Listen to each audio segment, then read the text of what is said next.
Bom, prosseguindo, vamos falar sobre um conceito importantíssimo, que é o conceito de momento de inércia, também chamado de inércia rotacional, que é uma grandeza que assume o mesmo papel que a massa assume na translação, vai ser assumido por essa grandeza nas rotações.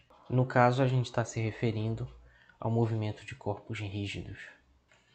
Nós vamos partir, então, de uma partícula girando, fazendo um movimento de rotação em torno de um eixo, e vamos analisar a energia cinética dessa partícula em relação a esse eixo.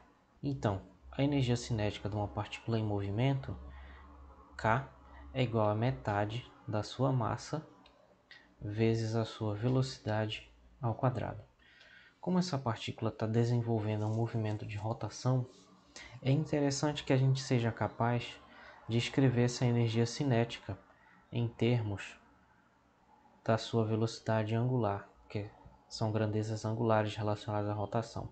Então, como nós vimos, a velocidade escalar ela é igual à velocidade angular vezes o raio. Não vamos precisar daquela relação vetorial no momento.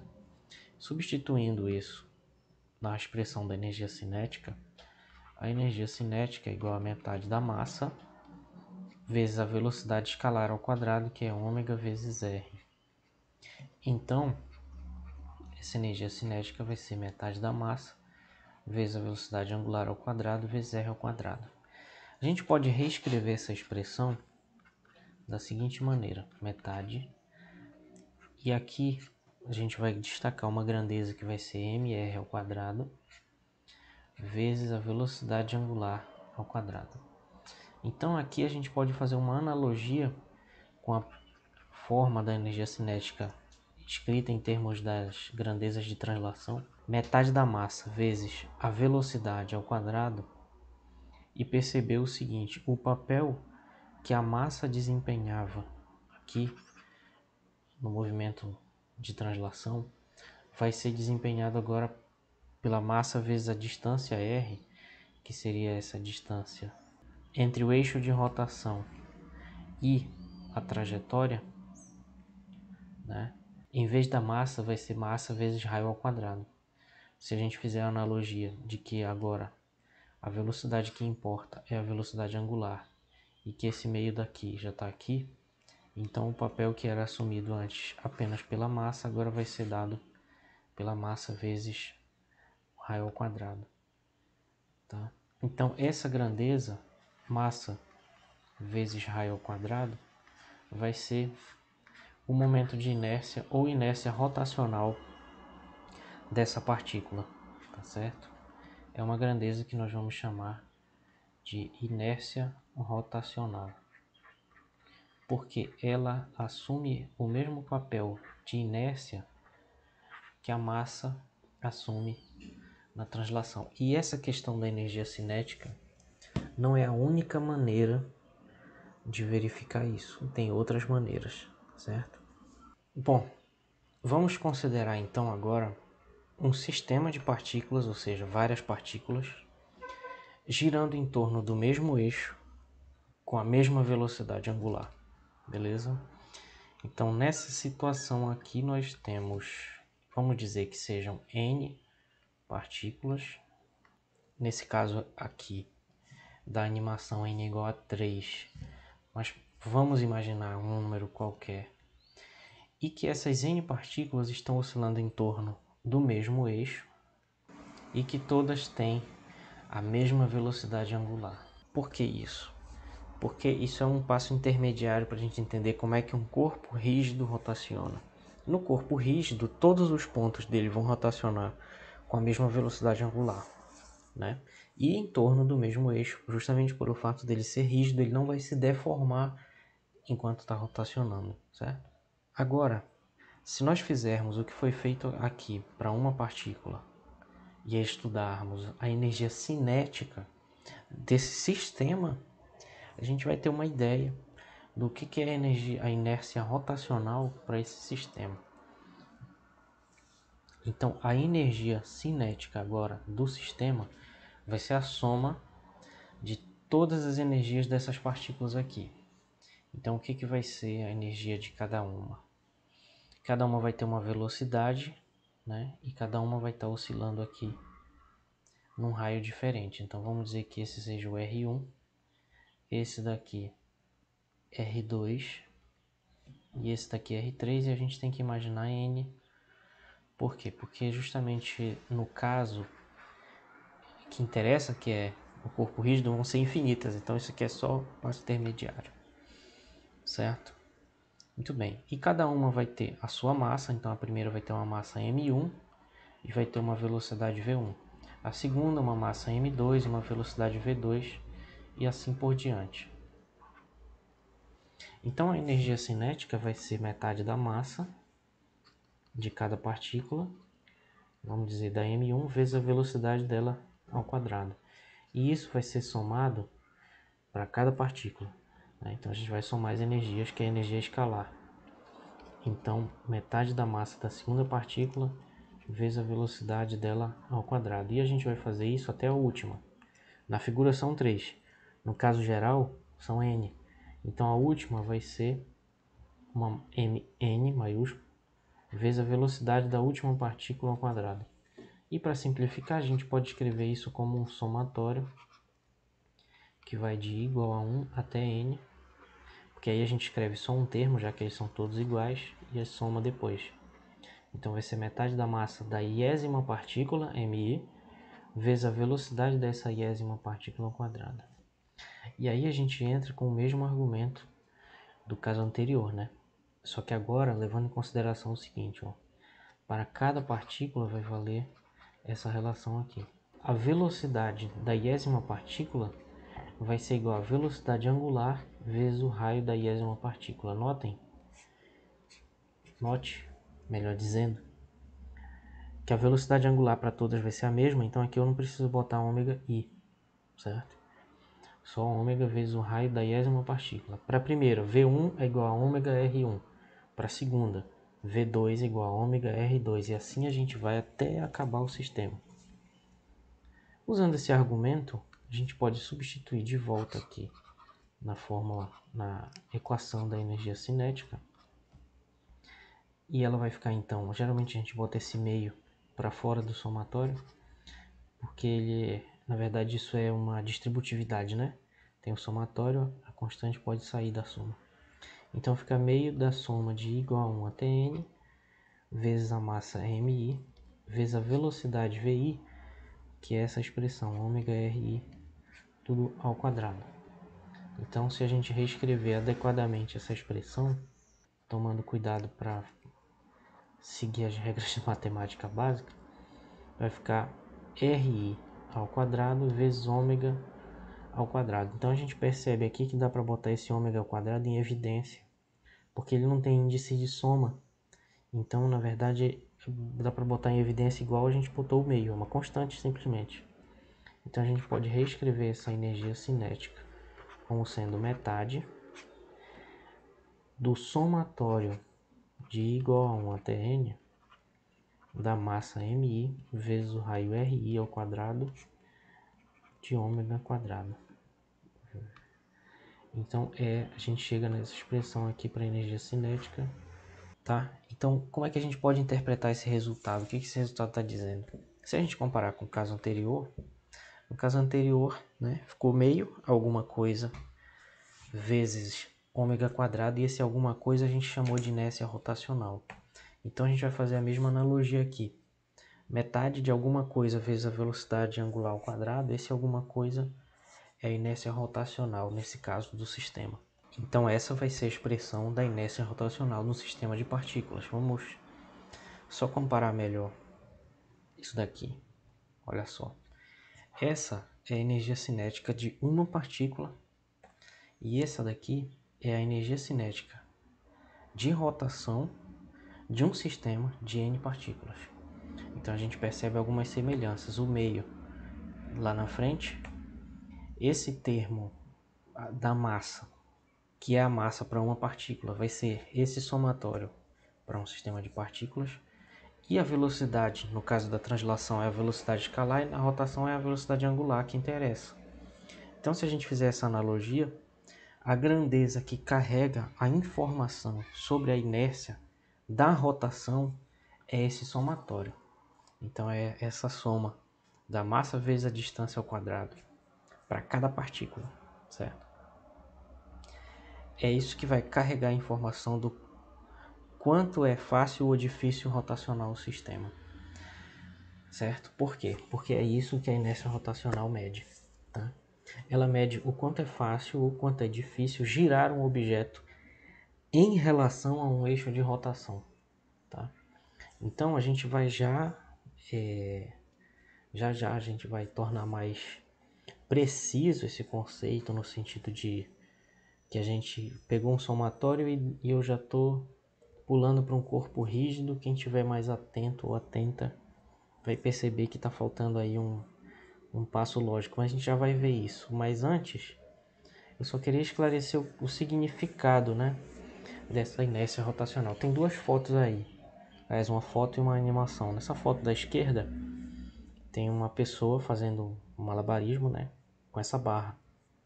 Por que as pessoas utilizam essa barra?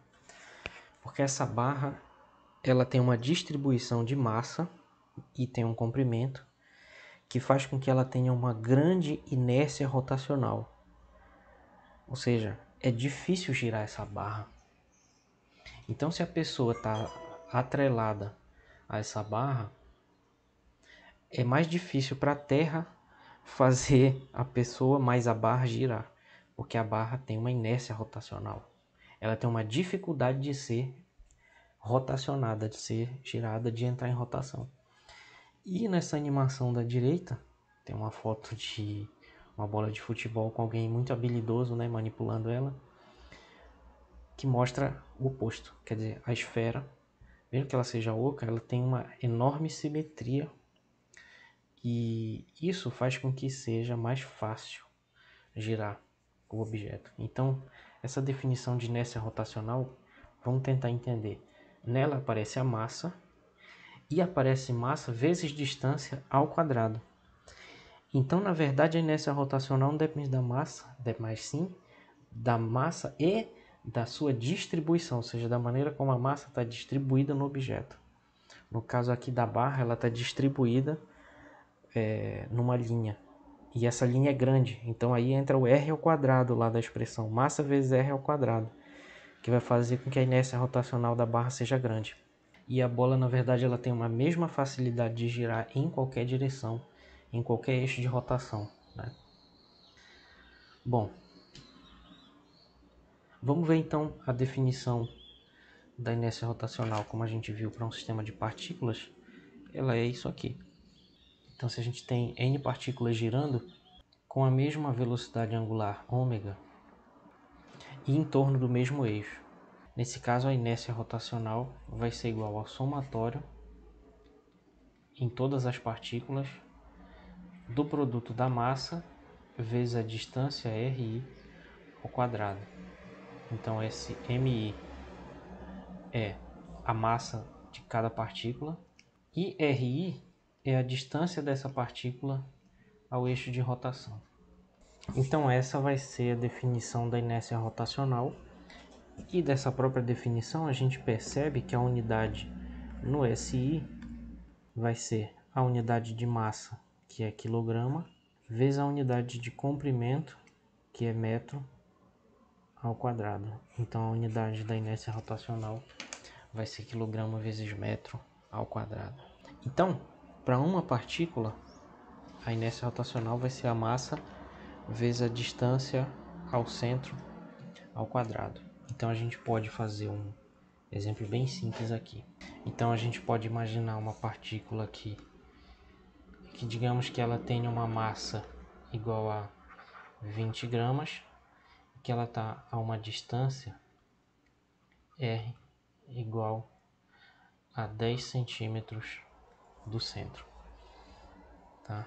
E aí qual vai ser a inércia rotacional, ou seja, qual é a inércia que tem que ser vencida para colocar em movimento essa partícula em relação a esse eixo? E a resposta então vai ser que para uma única partícula a inércia é massa vezes r ao quadrado. No exemplo, essa massa é 20 gramas e o raio é 10 centímetros. Para que fique na unidade do SI, a gente faz a conversão de unidade, então 20 gramas vira 20 vezes 10 a menos 3 kg. 10 centímetros vira 0,1 metro. Então a inércia rotacional vai ser 20 vezes 10 a menos 3 vezes 10 a menos 2 kg vezes metro ao quadrado. Então, fazendo aí o ajuste correto de unidades, a inércia rotacional vai ser 2 vezes 10 a menos 4 kg vezes metro ao quadrado. Vejamos um outro exemplo em que a gente tem 4 partículas. Então, na verdade, vai ter duas nesse círculo, girando nesse círculo aqui, a uma distância RA, vamos chamar RA, e esse aqui, esses outros dois mais externos, girando a uma distância RB. E aí são dados esses dados aqui. É dado o seguinte, que esse raio RA, ele vale 20 centímetros, esse raio RB vale 30 centímetros, e é dado também, são dadas também as massas dessas partículas. Bom, então dadas essas informações todas, nós podemos calcular a inércia rotacional desse conjunto, que pela expressão que nós acabamos de ver, vai ser então o somatório de I igual a 1, nesse caso até 4, que é o número de partículas, são 4 partículas, de MI RI ao quadrado. Em outras palavras, vai ser a massa da primeira partícula vezes a sua distância ao eixo de rotação, que é R1 ao quadrado, mais M2R2 ao quadrado, mais M3R3 ao quadrado, mais M4R4 ao quadrado. Essa vai ser a inércia rotacional. Para simplificar, a gente pode lembrar que 20 centímetros são 0,2 metros e 30 centímetros 0,3 metros. Então, a inércia rotacional vai ser a massa da primeira partícula, 2 kg. Não precisa colocar unidade se tiver tudo no SI.